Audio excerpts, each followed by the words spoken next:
Great. So my name is Charlie O'Donnell, and I am a partner at Brooklyn Bridge Ventures. I am super excited to have Michael, who is the VP of Engineering at Bluecore here. He's not only a really experienced technologist and has a lot of interesting stuff to share, but he's my neighbor. At least usually he's my neighbor. Not when he's outside in the burbs, but he's a great guy and a great neighbor, and has a lot of interesting stuff to share. Just to give a little background on these events, we've been doing these StackUps for a long time, and what we realized is that we can do more of them when we do one speaker at a time, keep it sort of short, pointed, make it easily available for everybody from a video perspective.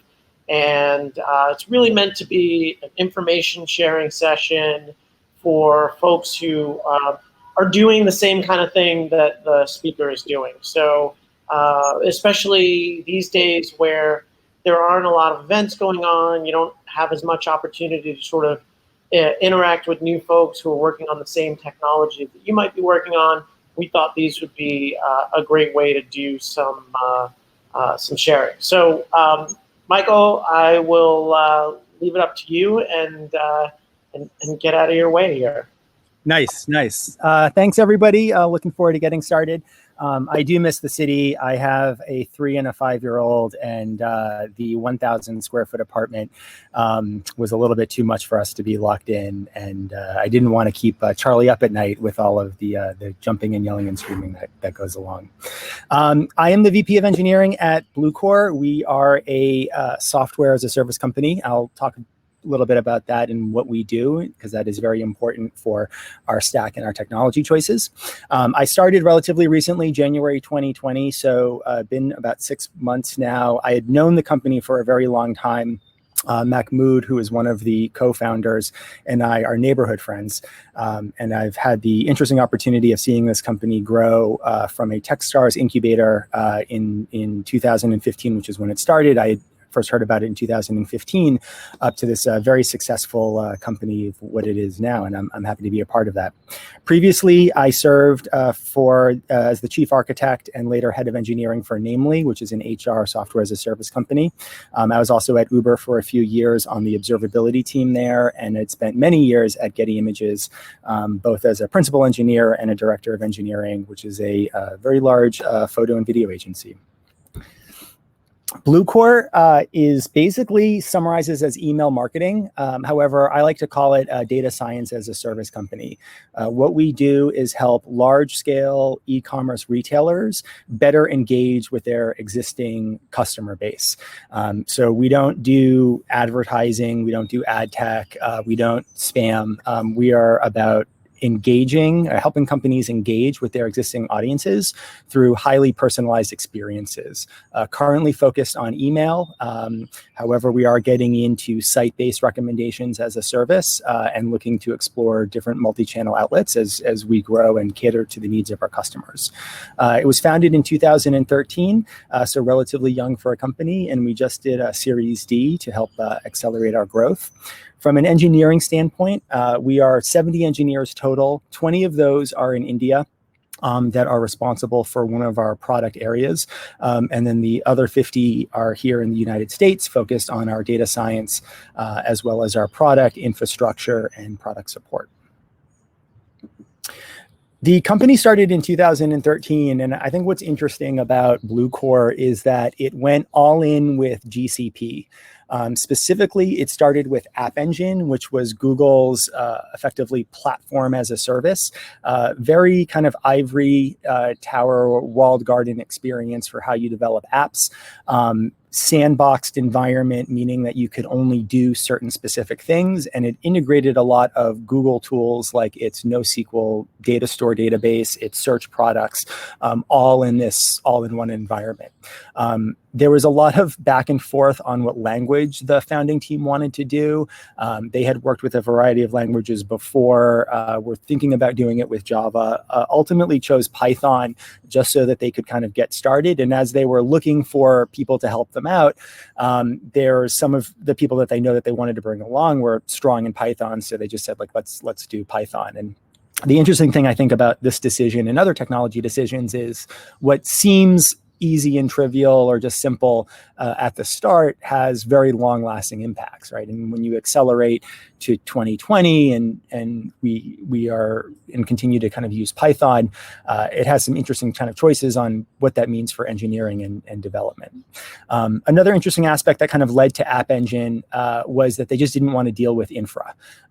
They didn't have experience setting up load balancers or Nginx or kind of automating infrastructure. So this App Engine product, and I think very similar to kind of what you get with Heroku, but App Engine was very interesting in the sense that you could just easily bundle up your Python apps. You had all of these great ORMs and libraries to make developing highly scalable apps easy, and you could kind of deploy it. Whether or not Amazon was in the picture was kind of like a debate. I think that there was some interesting fears about Amazon and what that meant for e-commerce and retailers and whether or not the customer base would want to work with a provider on Amazon. Turns out this is relatively like a non-issue now, but their debate was whether or not this was a conscious decision. And it's interesting to look at that aspect. And the benefit of App Engine, kind of more than just being on a platform, is that it does have strong opinions, which I mentioned before. Datastore is a NoSQL database, somewhat similar to kind of Cassandra or Dynamo.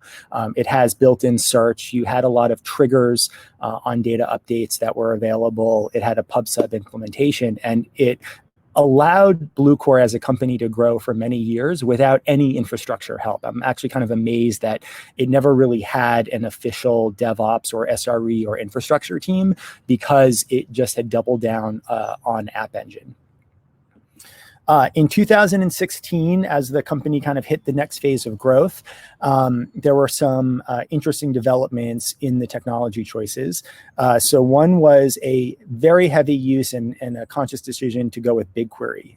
If you're not sure what BigQuery is, it's one of the stronger features of the Google Cloud Platform, an analytical engine that allows for very powerful and advanced kind of querying patterns, more so than you could get with SQL and a lot less infrastructure set up than with Hadoop. So a lot of our product, and especially on the R&D, but also on the product itself, is developed and built on top of BigQuery queries on how we explore, kind of data mine our data, and craft a lot of the joins and segmentation that goes on with our product.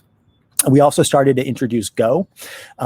Go is a statically typed language, and you could argue that is one of like the new hotnesses, but the two interesting things with Python, and especially with App Engine in particular, was Python went from 2.7 to 3.0. So Python 2.7 is end of life. So it wasn't easy for us, for a variety of reasons, to migrate from Python 2.7 to Python 3. So when they were thinking about, what languages do we want to adopt, given the scale and high volume impact of several parts of our system, the statically typed performant language of Go made a lot more sense, very easily and approachable to do. So we're making an investment in that. And also App Engine, although it scales very well, is very expensive. And it's very expensive in very many different ways. And so the company started using Kubernetes, which on GCP is fantastic, as a way of trying to achieve a balance of the benefits that you get with a platform as a service with something that doesn't involve setting up your own servers. So Kubernetes was kind of introduced very much like I'm going to click some things in the UI and get a cluster set up without a lot of the kind of automation or tooling that kind of goes around with it. It kind of works, but like most initial Kubernetes adoptions is manual and a little bit messy. The main issues that we were facing both last year and kind of this year, and that we're thinking strategically about, which I've mentioned before, is needing to preserve that developer velocity, but doing it through automation and happy paths, right? Which is kind of what you get with any platform as a service like a Heroku or App Engine, you don't really have control over the opinions, and the automation is kind of built for you. So can we get that same experience, but have more control over our infrastructure? We spend millions of dollars a year on GCP. So anything that we can do to optimize, even going from a less performant but productive language like Python to Go, has material impact on our bottom line costs. So this is a huge effort for us and a huge strategy for us as we think about getting to our next level of scale as our business and revenue grows. Python 2.7 is effectively a liability. The Google App Engine standard environment, which is kind of what Google is deprecating for a more Docker-like next generation platform and what they call their flexible environment, is very difficult for us. So we do need to re-platform, and the question is, what do we re-platform to, or what do we rethink about re-platforming to?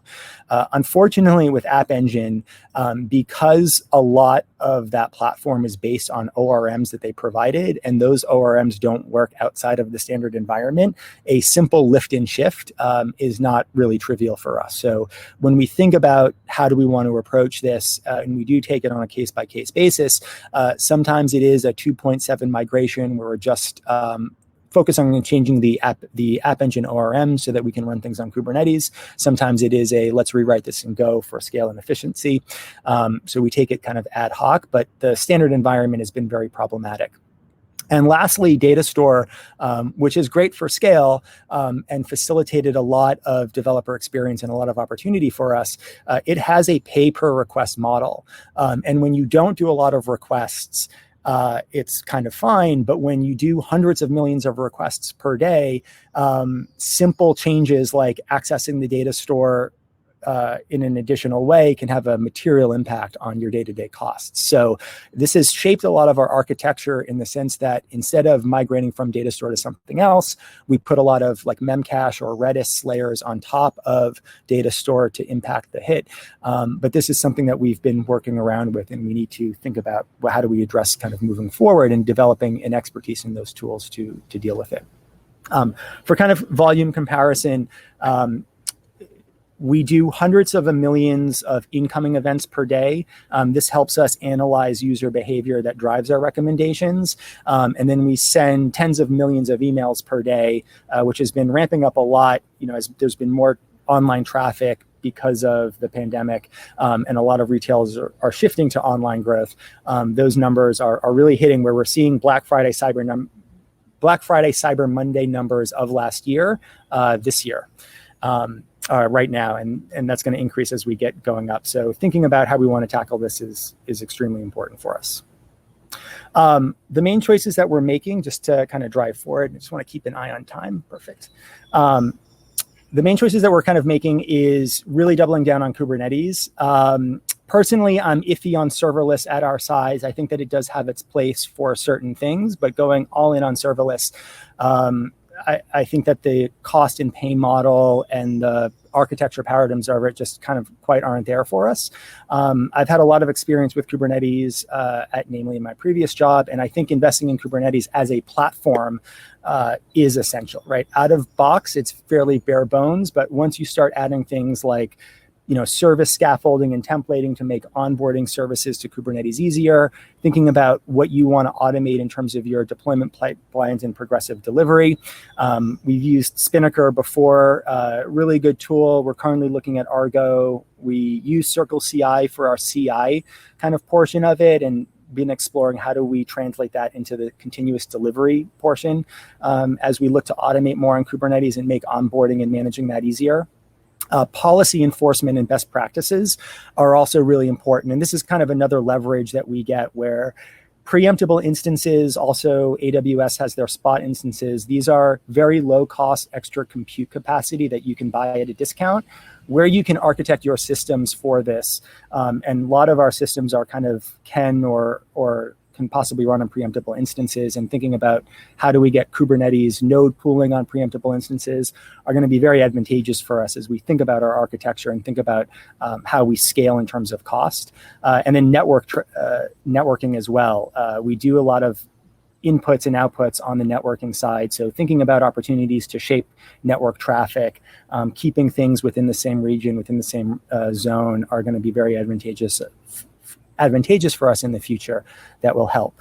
And again, like I mentioned before, we're already on the cloud. And the interesting thing about App Engine is it's basically kind of pseudo microservices anyway.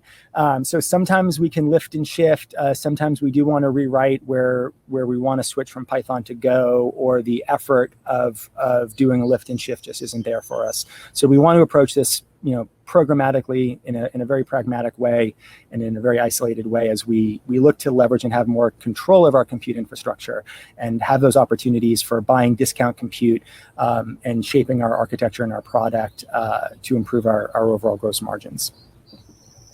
On the database side, Datastore is interesting. I actually never thought that I'd be doing a migration from a NoSQL database back to SQL. Sometimes SQL is beneficial. Some of our data is very well suited to the relational standpoint. So we are looking to use it. And again, because it doesn't have that pay per request model, we can get a lot of gains there for simple lookups and simple relational data. Bigtable is something that we've introduced in a variety of our services. We actually have a great blog article, and one of our engineers, or two of our engineers, are going to be speaking at GCP next on how we leverage Bigtable for our recommendation service. Very good key value lookups, high performance, high scale, really good range scans. The problem with Bigtable is that the developer curve is really high. You really have to think about that shape of your data when you get it in there and how to use it, whereas a lot of people may be familiar with SQL, obviously has problems at scale when you think about joining large relational data sets. So there's no all-in-one solution, but Datastore has been pretty nice in terms of how you can kind of customize it and what you get out of box for free. And certainly as we think about not being an App Engine, we're no longer constrained to just using Datastore. So we have some options there.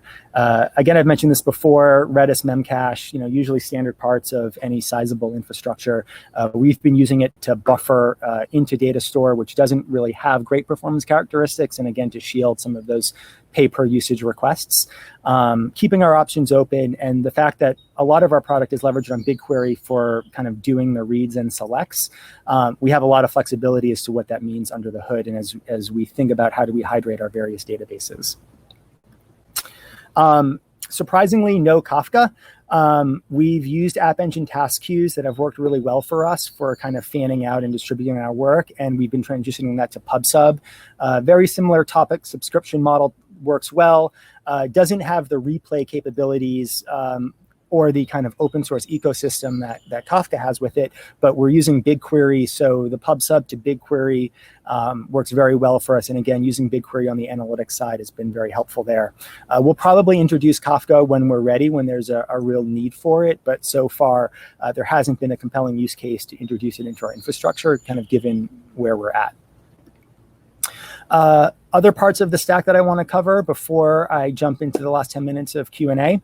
We're making that large investment in Go, doing that Python 3 investment when necessary. One of the interesting aspects with development, more so than the language, is what I classify as the ecosystem around the language. So really making an effort to evolve shared libraries that we can use in all of our services, in all of our components, that have the best capabilities possible to make developing services at Bluecore easy. These include things like what do we want to use for reading and writing from Datastore to BigQuery to Bigtable? How do we want to handle metrics and metric emission in standard libraries? Plug that into our templating work so that we have a boilerplate service ready to go. From an RPC and microservices standpoint, the company has used gRPC for a few years. It's something that I've had a lot of experience with at previous companies, starting with Uber and going into Namely. We're going to be increasing our investment in gRPC, including protocol buffers. If you're not familiar with this, gRPC is a framework for developing client and server applications. So instead of using an API with HTTP and JSON, you declare the service that you want in a definition language, a very high-level definition language, and then you can automate a lot of the client-server calls that are going there. And then it has a very efficient network serialization called protocol buffers that makes the amount of data that you have to send on the wire a lot smaller. So there's a lot of not only efficiency and scale, but a lot of developer experience and developer velocity benefits in thinking about IDLs. And I have some tech talks on YouTube that covered what we had done here at Namely in this that I see a lot of companies adopting and leveraging, and I personally highly encourage. From the UI standpoint, the company started with CoffeeScript, and I think like every company who's ever used CoffeeScript decided to rewrite it to vanilla JavaScript. We actually were using Flow, and as we see the story arc of Flow wane down, we're now moving to kind of TypeScript, and specifically, React and Redux is pretty standard there.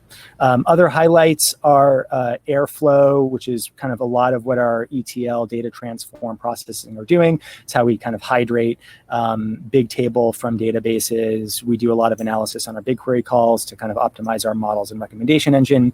Elasticsearch is used heavily for searching product catalogs. So one of the benefits of Bluecore is we have a much more accurate representation of what customers are seeing on retail sites because we're tightly integrated with our partners. So we have a holistic view of what specific customers see, and we use Elasticsearch to mine and explore that data catalog, which is pretty benefit for marketers to understand like what are they actually selling, what the current price is that you may not get from a large-scale back-end e-commerce website service. And lastly, feature flagging is something that we use a lot of, that I also highly encourage in the sense that we can release things in dark mode and then we turn on feature flagging. This is something that was developed in-house, and it just, like most companies that do this, took off like fire. But it's allowed us to safely release things, turn things on or off, and really help our deployment pipeline.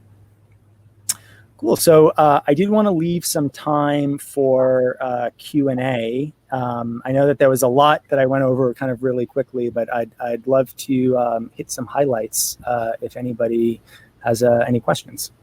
Yeah, sure. I actually have a question to start off. Either from the GCP side or other programs that you use, what's been your reliance on support? And do you feel like most of what you've had to do related to getting things to work together with each other, stuff you had to figure out on your own, or how would you rate the support that you get from the Google platform? Yeah, that's a great question. So I think that I'm going to answer this in two ways. One is like poor support all around. It's usually an upsell. We actually kind of canceled an enterprise support with GCP just because we didn't find a lot of value in it, right? Because that could amount to like an extra developer to a certain extent. So that is something that the standard, like I have a ticket, let me get a response, is usually fine, and it's not something that we really upsell. That being said, one of the things that has really changed and transitioned me in my career is being smarter about how you use support. And one of the things that I've done, especially with our third-party vendors, is really leverage them and look at them as to how much support and what is the partnership that I get with them out of box, which is a reliance on me to be proactive about it rather than being told. As shout out to SignalFX, which was a company I'd used previously, the thing that I liked about them, not only from a sales and product standpoint, was they see these patterns across all like startups across the board. And if they're good and they're really helping you leverage their tool because they're an expert at it and they see those patterns, you can really amplify your dev team or your SRE team. And that's something that I think companies and individuals need to leverage a lot more to be proactive about so that you get value out of like what you're paying for. Ideally, it's out of box. But by paying for it, like Google's not going to come in and help us like re-architect it, right? They're not going to sit like, they're going to say like the obvious things that any bright engineer can Google and figure out. And usually the engagement you can kind of like get for free, or a good vendor will help you there. Gotcha. Cool. So I've invited Adam to jump on the screen. Let's see if he accepts the invite. Otherwise, I'll just ask his question. Oh, here he is. Cool. Hey. Hey there. Hey, how's it going? Can you hear me okay? Yes. Thanks. Cool. Yeah, thank you for the talk. Just one topic I wanted to ask about was like infrastructure management tools, since you gave like, a real good history of how you've kind of gone through iterations of other tools. Yep. So just a question, What are you using today? Do So- you like it? And what if you weren't if you switched? Yeah, no, absolutely. That's a great question. So a lot of it, and like I see most software as a service like startups in the tech space, like they're doing a lot of scripting on their own and a little ad hoc things. One of the things that we've been doubling down on from infrastructure management is Terraform. And I've worked with people who've used it before and kind of bringing that expertise in-house. Terraform is absolutely fantastic when you're managing straight up infrastructure, like setting up our Kubernetes, setting up our VPC, our networks.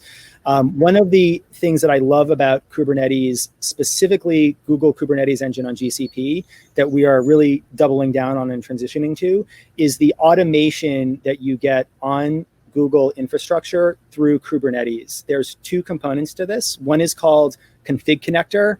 If you're highly recommend Googling it. What it allows you to do is declare your infrastructure in that same YAML file like you would deploy a service onto Kubernetes, and it will automate the creation of that for you as if you were creating a service on Kubernetes or as if you're using on Terraform.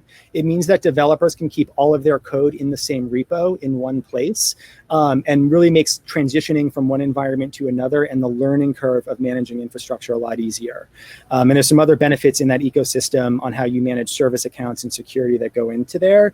And then additionally, we're making investments in automating our security policies so that you can't just create anything that you want. You need to have specific labels on your GCP infrastructure. You need to put things in the right place, and thinking about the automation that goes into policy enforcement so that, people can have the happy path to do things, but we can better lock things down if they stray off that path and just help get people in the right place. So Terraform, Config Connector, and there's a tool called Forseti on Google that helps with auditing GCP. And then the Open Policy Agent, or OPA, on Kubernetes are kind of components that make up the infrastructure automation suite that we're looking at. Cool. Thank you.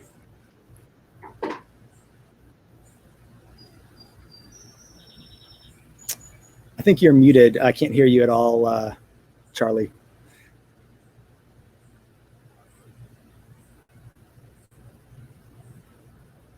There you go. Yeah, cool. Sorry. So I was preventing Union Street from invading our talk here. So you nailed the timing on this. This was super well timed out, and really, really informative. Just out of curiosity, one last thing. What are some of the things that you are thinking about down the road that if you were to put out to the community to say, like, hey, we might tackle X, Y, and Z. If anybody's ever done this, I'd be curious to sort of have a chat.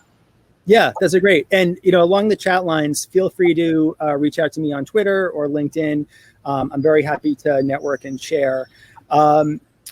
I think that the biggest challenge on the development side of things that I've seen repeat in a lot of different patterns is, how do you balance developing now, but establishing a foundation for the future?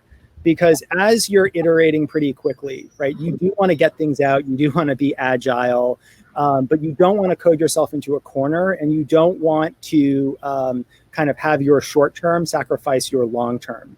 I think that an expression that a fellow coworker had talked about was being long-term greedy. And so as we are developing and as we're thinking about doing decisions on infrastructure and what do we invest in and what are we looking at, I think a better practice and a better strategy for doing a little bit of planning so that you kind of have some hypothesis on how you want things to unfold and say, like, look, I can build on that in the future, or we can leverage that in the future, rather than kind of quickly throwing 18 million ideas and then having a big ball of mud, which is like how a lot of the underlying infrastructure or product at these companies degrades. Right. Cool. Awesome. Well, thanks so much. And your Twitter handle is? It's MHAMRAH, Michael Hamrah. Cool. Well, enjoy the rest of your day. Hopefully spend a little more of it outdoors. And hopefully we'll see you around soon. Yeah. Thanks a lot, everybody. Thanks so much.